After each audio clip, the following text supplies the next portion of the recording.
Hi, good morning. My name is Aldrich. This is my CA2 for sport analysis. Next slide. Okay, I'll be going through the objective of my tagging panel first. Next. Okay, so basically the objective of my tagging panel is to capture and analyze key performance behaviors and actions during the game. Okay, main two things that I am focusing of this game of rugby, of RP versus ITE is attacking and defending. Now, how I do this is to design a panel that provides objective data which allows the coach, okay, to evaluate the team's strength and weakness. At the same time, he can also identify what are the successful tactics that can be used, that was used and implemented, and he also can see what worked for ITE, the opponent, okay, and see whether he could implement it in his own team in the future. Next slide, please. Okay, I'll be going through my tagging panel. Next. So, for overview, this is how my tagging panel looks like in Dartfish. Next slide. Okay, now the first thing that you guys will see over here is the field zones. Okay, so basically for the field zones, I split it up into 6 different zones. Okay, now this is very useful, okay, as it shows where attacks are most successful, where defense is more successful, vice versa, when it is not successful, and what part is good, what part is bad. Okay, at the same time, for field zones, splitting up into 6 different zones, it also can show possession of each team, where they hang out the most at which zone. Okay, next slide.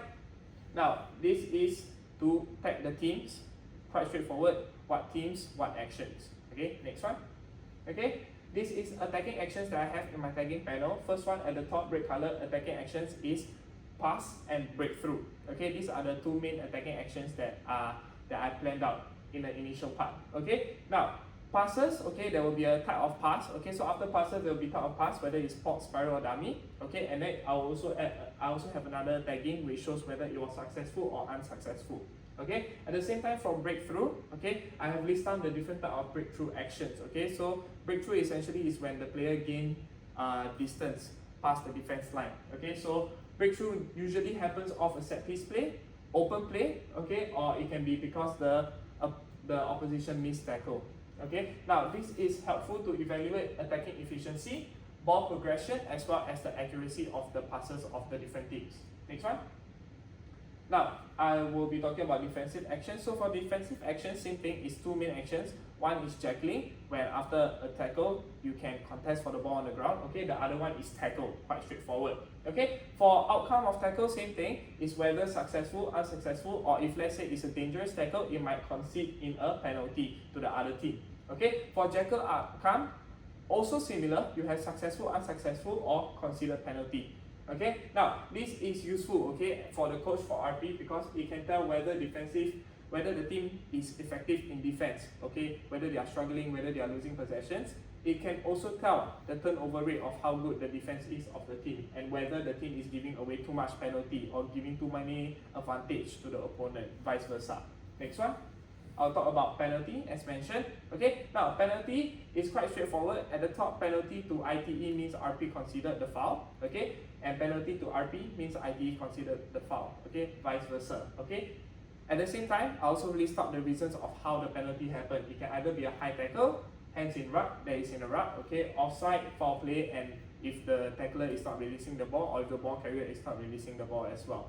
Okay, now this is important as it shows whether the team has poor defensive alignment, that's one.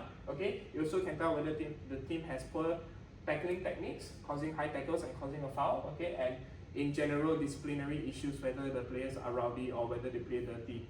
Okay, next one. Okay, I'll be talking about the improvements that I realized after trying out the Dartfish tagging panels. Next. Okay, now the first improvement that I made was under attacking action. So instead of just breakthrough and passes, I realized there are also kicks. Okay, in rugby, the game that I realized there are also kicks. So when I was doing the attacking panel, I was like, whoa, there isn't any kicks, so I added that in. Second one that I added in was the type of passes. Okay, type of passes, I missed out one, which is called the offload pass. Okay, third that I added in was breakthrough from the action. So there is actually more actions that can cause a breakthrough. So the one that I missed out was bump off and offload passes. Okay, next slide. Now, 2 other things that I improved in my tagging panel. First one is to add in a completely new group box which is called set piece plays. Set piece play, okay, so it consists of scrum, line out and penalty. Basically, it shows, okay, basically set piece play shows how effective the team is converting structured restarts into opportunities to score or even to gain distance, okay. Happens a lot in the game that I didn't add in as well.